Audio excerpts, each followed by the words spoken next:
钻石公主号许多乘客在美方撤侨之后人心浮动，不知道自己的隔离期何时才到尽头。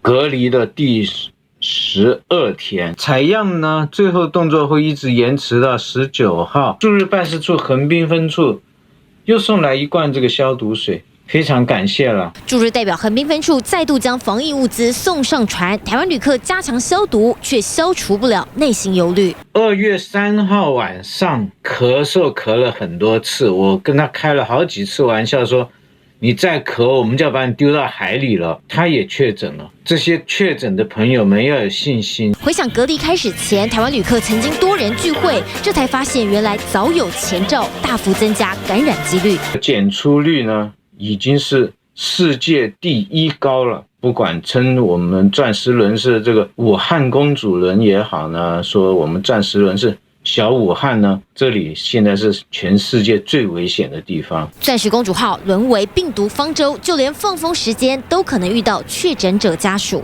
うちの旦那が7日の日に陽性ということで病院に運ばれました。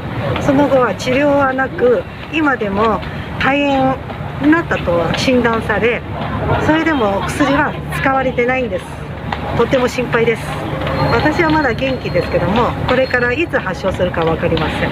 我们撤回台湾还要再关14天的话，台湾方面是不是尽早派飞机来载我们呢？拿美国护照上船的叶先生选择留下来跟台湾旅客同进退，但直到目前还没有接到台湾方面的撤侨通知。眼看19号就隔离期满，能不能顺利下船返乡，一切还是未知数。记者杨忠胜和魏荣日本报道。